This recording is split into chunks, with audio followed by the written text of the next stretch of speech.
All right, everyone. Today we're going to be starting a new illustration here in Photoshop. Um, I created recently a 11 by 17 drawing. It's just in pencil right now. Uh, and I was able to scan it on my scanner, which is fairly small. It's just a little 8.5 by 11 scanner. So my piece of artwork is in three parts. Okay, so in order to put this all together, I have to use a nifty little feature in Photoshop, and that's what I'm going to cover today. I'm going to set up the document and maybe get a little bit of a start on putting in trap lines and things like that.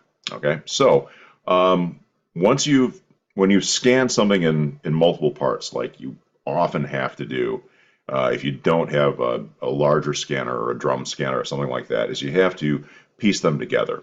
Now, in the past, we always had to uh, just put the pieces together in one document and then try and fit them. But in Photoshop, if you go up to File and then down to Automate, you can go down to this thing called Photo Merge. Okay, Photo Merge. It's the very bottom under Automate. Okay, right there. And you click on it, and eventually, there it goes. This menu will show up. Now, for what I need to do, I can just leave it on auto.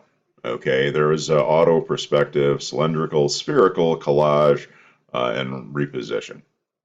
For what we need to do, pretty much in this class, you can just leave it on auto. Okay, if you're taking Bob's class, a photography class or something like that, you might need to use some of these, and I'm pretty sure he covers those. Okay, so we'll click on Browse, and we'll find our artwork. Okay, it's in my file folder here. You can see, yes, there's a picture of a chicken because I have another illustration that I did a while back with the same character featuring a giant chicken. Fun little character. Anyway, so this opens up Arnza Cover 2, number 1, number 2, and number 3. I'm going to hold down my Shift key so I have all three selected. Click OK, and there they are right there. Now, what I need to do here is hold down the Shift key again and make sure all three are selected from this as well. Okay, and once that's done, then I can click OK. Now it's going to go through and auto scan these. It's looking for the best way to put these things together. Let it do its thing. And there we are. Okay, now what we have here, if you look over in the layers palette, there's the different sections. You can see where the different sections are joined together if you click on and off the visibility. Now, before I do anything else, just so I don't drive myself crazy looking at this thing cockeyed, I am going to do a quick little rotation here, 90-degree counterclockwise. There we go. Zoom out. There. Okay. There's our pencil drawing right there that we're going to be working with. Now, what I'm going to do right off is I'm going to transfer this onto another page. You could just go, flatten image like that. But I actually have a template set up that I like to put my artwork onto. And the reason for this you'll see in just a minute. So let's go ahead and open.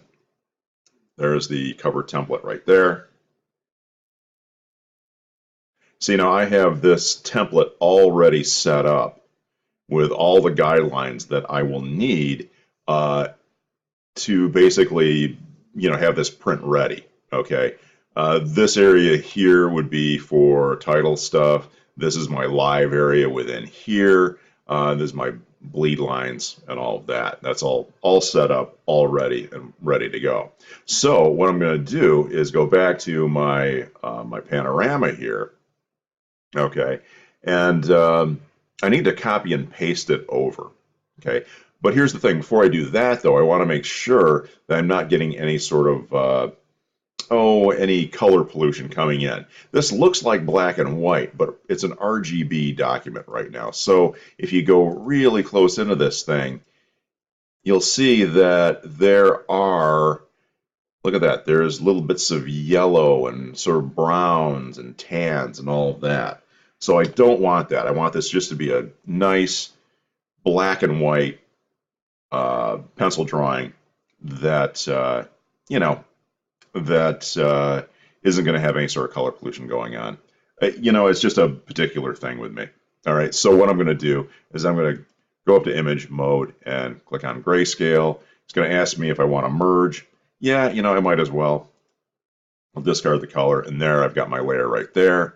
And now I can just do a select all. We'll copy that, and then go back to my template here. This is RGB too because this is going to be in color eventually. And we'll just go paste. All right. Now, this thing here, this untitled panorama, I'm going to just get rid of. Okay, because I don't really need it. And as you can see here, now that I'm on this template, I can see where things are where they kind of need to be adjusted. Okay, for what I need to do. This whole thing is a little bit too high. And that's one of the nice things about working in layers. Okay, is you can shift things around a little bit. So before we do anything else, I'm going to double click over here on layer 1, and I'm going to rename this layer pencils. Now, when you're creating a digital illustration, you're going to probably have a lot of different layers. So it's always good to label them as you go. Okay, this layer here, I am not going to touch. Okay, after I get it positioned, I'm not going to paint on it. I'm not going to draw on it or anything like that. It's my basic template that it's what I'm going to base everything off of, and I want to be able to refer back to it. So I'm probably going to lock this eventually once I get it into place. Right now, though, I need to move it a little bit. If this is where the title is going to be, okay, eventually, space for a title, space for, price tag, that kind of thing, it's being cover art. I'm going to need to move this a little bit. So let's grab our move tool here and let's shift it down a little bit. That's pretty good right about there. Okay. Now, you'll notice that we've got some type here that showed up on the scan. That's not a big deal, because the pencil drawing isn't going to be in the final work. Okay. So let's go just a little bit more, about like that. That should work just fine. Okay. Now, what I'm going to do now is I am going to take the visibility down a little bit, the opacity down a little bit. So on this layer here, it says pencils. Okay, you'll notice that there is a bunch of different stuff here. Okay, you've got, kind, name, effect, mode, attribute, color, smart object, all that kind of stuff. We don't need that right now. We've got, a bunch of different little tools here.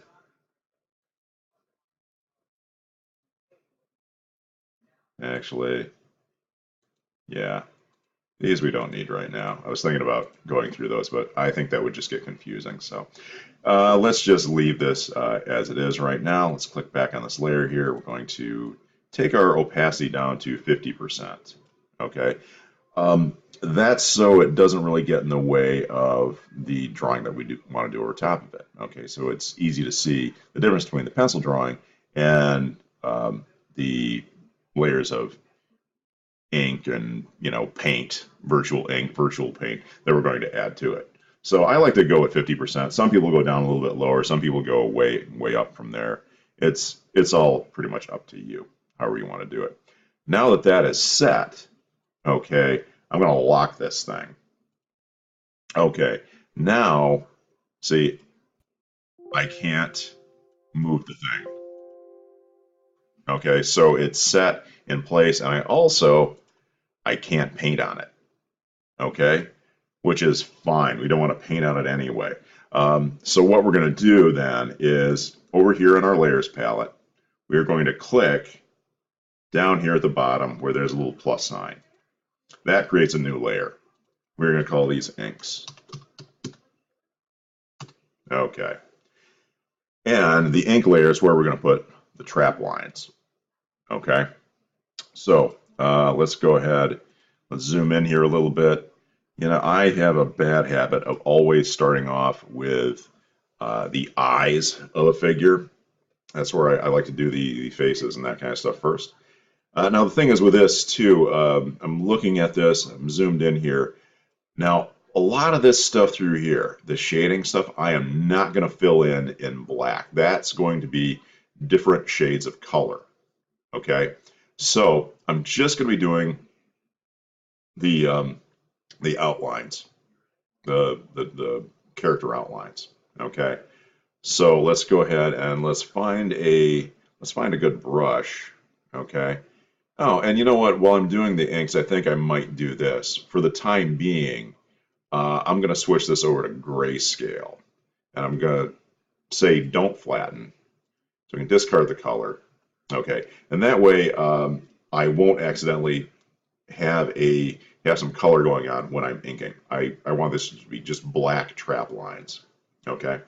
So let's go ahead and find a brush. The last thing I was using was pretty big and pretty soft. Okay, so what I want to do is I want to switch that up. So let's go ahead and click on our brush palette here at the top. And as you can see, there are a number of brushes to choose from. Some of these I've imported from the web, which are pretty nice. I've got some explosion brushes that are pretty cool. Got some flame brushes that I've used for other things. Some pretty cool stuff. Right now, hard round will work pretty good.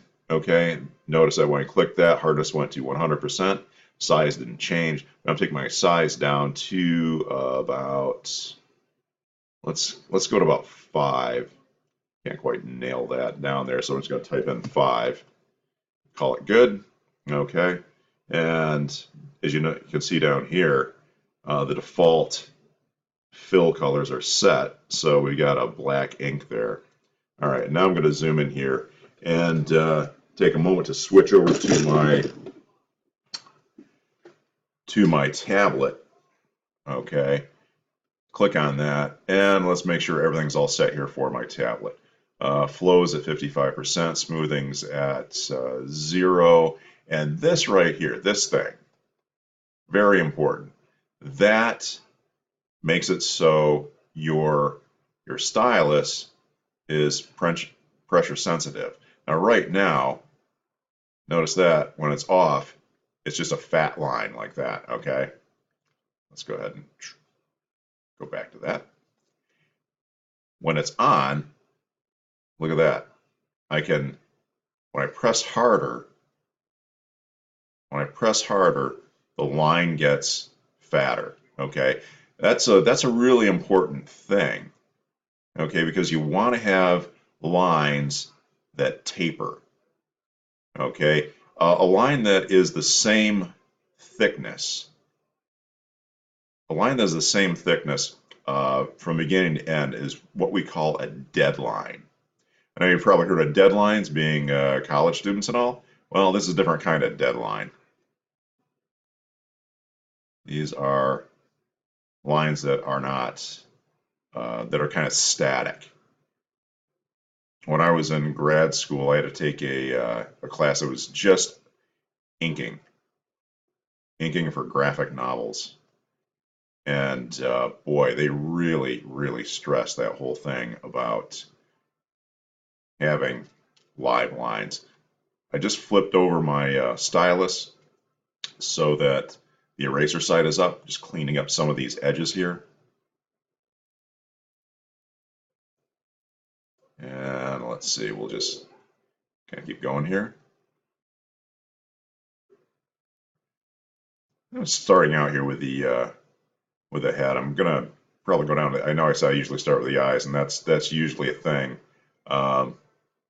But while adjusting my stylus here, sometimes I'll start with some place like the hair, where eventually this is going to be filled in and more or less black anyway, so I can have things a little bit off, and it's not a big deal. Okay, All right, now let's go down here to the eyes. This character is your typical, oh, very sort of cartoony character. I am a huge fan of comic strips. Um, a lot of people nowadays, with Comic-Con and all that kind of stuff, they can tell you all about comic books, and comic books are all fine and good. As a matter of fact, my master's degree, the my MFA in illustration, my focus was comic book and graphic novel illustration. Yeah, you can get a advanced degree in that. Um, so, we talked a lot about how to set up a page and um, have a nice flow to your story. But I'm a huge fan of the comic strip. The comic strips that appeared in newspapers beginning in comic strips actually started in the 1890s. Actually, the first one was 1897. Okay, Yellow Kid was the name of it. Well, actually, it was called Hogan's Alley, but it morphed into the Yellow Kid. Okay, and actually, I have a book somewhere of, I think it's in my office, uh, Mount Pleasant campus. It's actually very interesting. There's a lot of stuff in there um, when that strip was running. There's a lot of interesting, if you're a history buff, political commentary in the strip about things like the Spanish-American War, that kind of thing. So it's really kind of interesting if you're a history buff. Okay, now you can see here this is really pretty basic inking stuff that I'm doing here. Just kind of making my trap lines. The stuff that I'm going to want to have be black, which is really basic. Um, as a matter of fact, some of these lines through here, I don't think I will. I don't think I'll have those be um, black. I'm probably just going to leave those um, so they can be a color. I might put a little bit of edging through here, but I'm not sure. I might. Um, the current style of comic book coloring is that a lot of the shading outline there's an outline to the shading, but it's usually in a darker color, uh, a darker shade of the color that's there. So let's go ahead and fill in the dark here, the open mouth, and this could change too. Even with this open mouth, I could potentially make this kind of a dark maroon in here or something. But for now, I think that black is just fine. It's always that's an easy change. Okay. Now let's go ahead and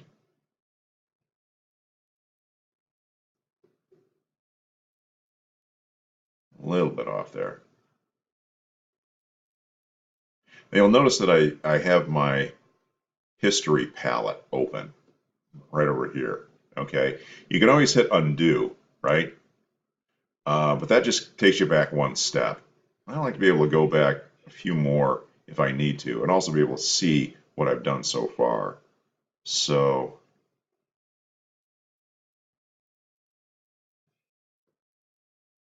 hopefully you don't hear that. There's in the background there is something playing. I forgot to turn off my TV before starting this. It's very quiet. It's a Doctor Who marathon, and I'm a big fan of Doctor Who. Can't help it. Always have been.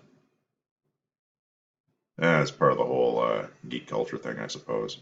Science fiction, Doctor Who, Star Trek, Star Wars, all that stuff. Okay, let's zoom out a little bit and So you got quite a ways to go yet. But like I said, this is just going to be the trap lines. I'm going to pause here and I'm going to pause here and just maybe turn this thing back on in a little bit, or I might just start another one. Okay. So anyway, that takes us through the basic setup that we have here, starting to do some digital inking. All right. I will talk to you guys later. All right. So I thought I would turn this back on for a minute. See, I'm making some progress here. Got a little bit of ways to go. I'll What I have a tendency to do is turn these things back on when I have something pertinent or important to say. What I'm doing right now is I'm just going through the different parts of the figure. A little heavy-handed there. And just kind of inking along. Now you'll notice there are some spots where I have not drawn lines in, right? Those are some of these things, like right here, this little line right here. I'm not drawing that in because I'm going to do that in color. Much like the line of shadow that I talked about. Well, like on a fingernail, you've got a couple of different colors going on, but they're subtle, so I don't really want a line there. Okay. Now, where I'm going to have slightly more important things happening, well, then I will put a line. Like a little bit here on the fingers. And what I'm doing here, when I'm inking, you usually have typically what you do is you have a lighter side and a heavier side. Right now, because this was not a huge drawing, a little bit fuzzy here on where I plan on putting that knuckle. I've got, that first knuckle here, right there, and then finger goes back, a little bit of stuff, then there's a second knuckle there, then the thing goes back further, and there's a third knuckle back there. Okay.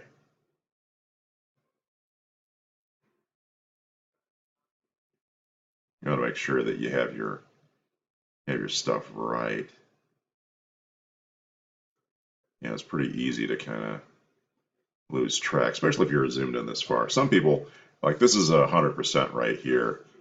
Some people will just do all their inking at 100%. I usually go a little bit closer than that. It's all, depending on, where your comfort level is with this. When you're starting out using if you're starting out using a tablet and a stylus, you might want to zoom in a little bit closer until your lines get really confident. Because the further you go out, the more likely it is to have wobbly lines. So if I move out here, I can still do it, but to be honest, I'm just a little more comfortable zoomed in.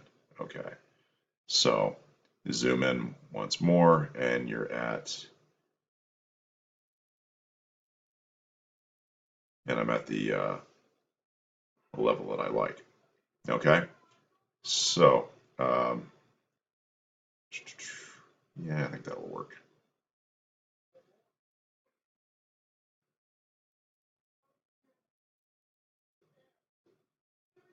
So I have to do a little bit extra stuff here. Didn't like that.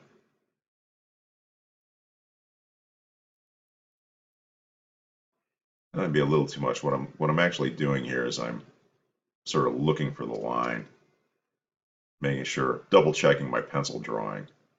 It might have been a little bit off.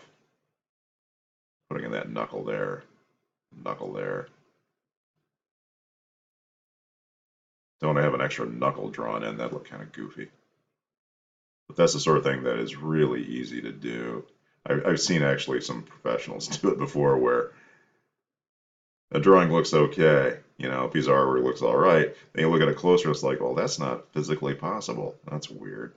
And, it's just somebody's going fast.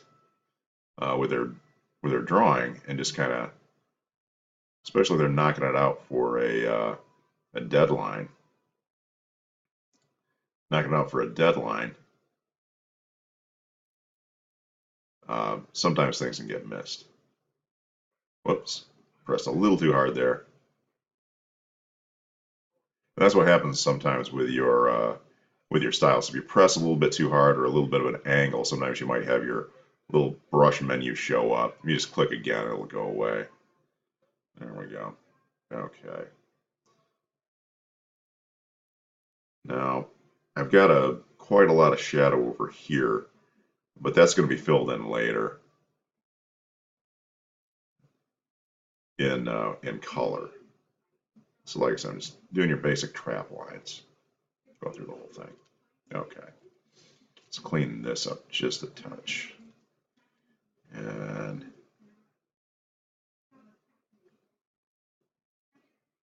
that ought to work. Okay. That needs a little adjustment right there. Okay. Now let's move this a little bit.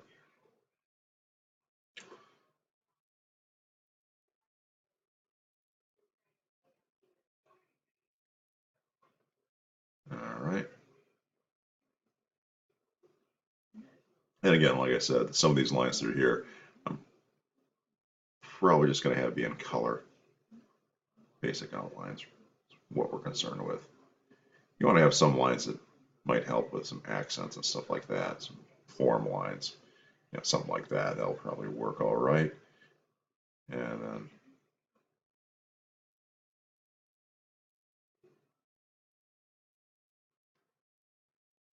all right, so freehand a basic ellipse there. Want it just a little bit fatter on the top here.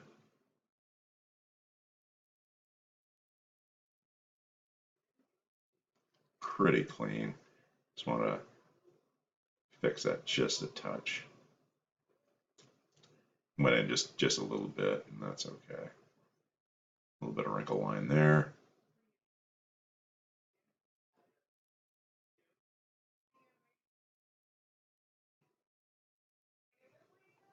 There we go. Now, the more you use your tablet and your stylus, the more confident you'll get with your lines.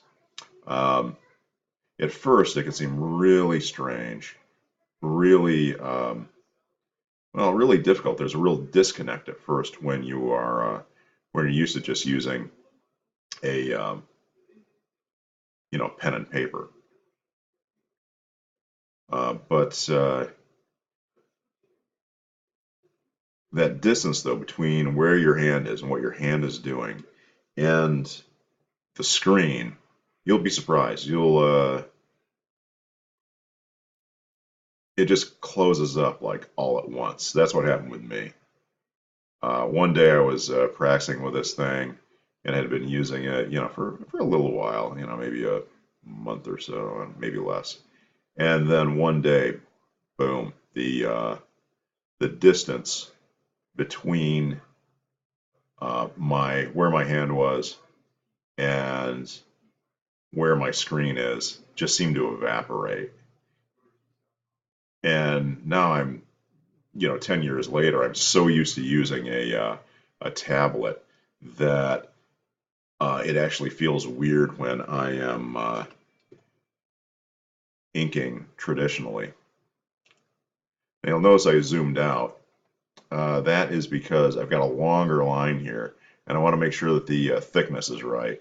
But as you can see, this is a problem that I have. When I'm zoomed out like this, sometimes my lines get a little bit wobbly. That's what I don't like. So I might have to go in and kind of fix those. That's why you have this thing open like that. Yeah, see, look at that. Wobbly, wobbly. Like that. Now let's try this one here.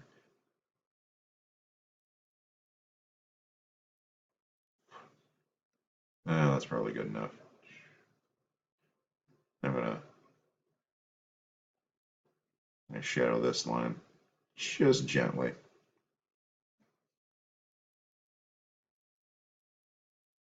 I can go back in and fix these lines a little bit by adding a little bit more thickness, a little more thinness in different parts.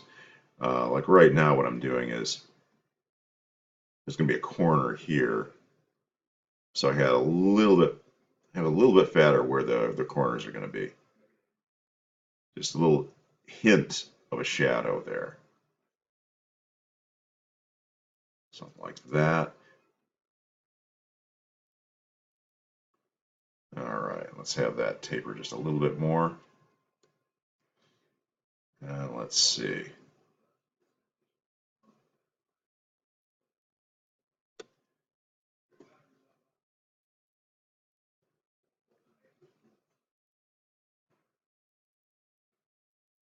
A little bit of a wiggle there I didn't like, so I just wanted to correct that. Now, there we go.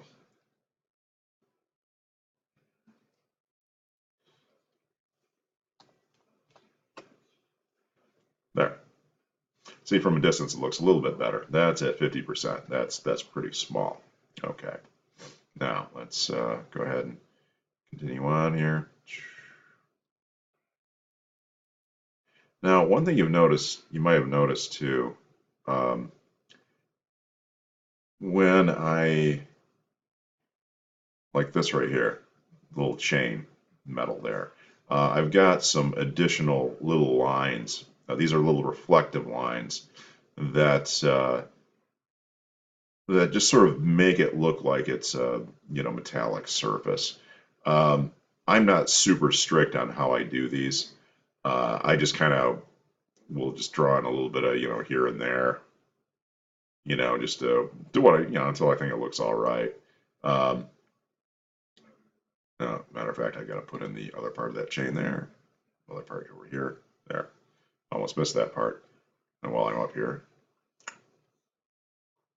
drawing a little bit more. I have a tendency to not draw in my ink lines. A lot of times, see like this right here, how this wrinkle line would continue over here. A lot of times I don't have them all the way across. I'll just kind of start on one end and have it go to the other and just kind of suggest that. However, this is the line between the cloak and the shirt. So we want to have a definite line there, even though in the pencil drawing it was all in shadow. So there we go. Put a little bit of wrinkle line in there. All right, back down here. All right, again, so metal. So I'm going to put in some extra little lines there. And notice that this belt buckle is considerably wider than the belt. That's because the belt has a loop through it. Okay. A lot of times people will, in their drawings, they will, again, make things that aren't physically possible. Like they'll do belt buckles that are the exact same width as the belt itself. And of course, if you do that, well, how exactly does it work? If it's one of those military style belts where where it just kind of snaps on, that's one thing. But this is an old school kind of thing, so I want to have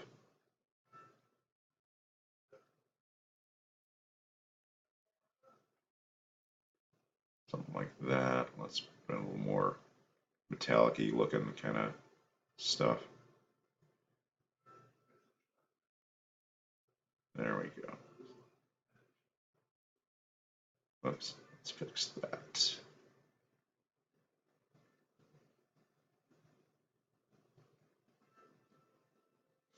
There. All right. Let's continue that line just a touch. And then, so this set right here is actually the top of the belt. I like it to have some degree of a feeling of thickness to it. Thick sort of leather belt.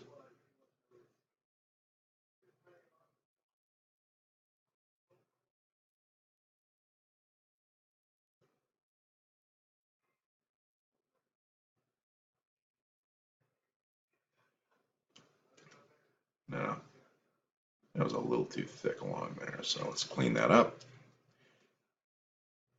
So a hint of line, about like that.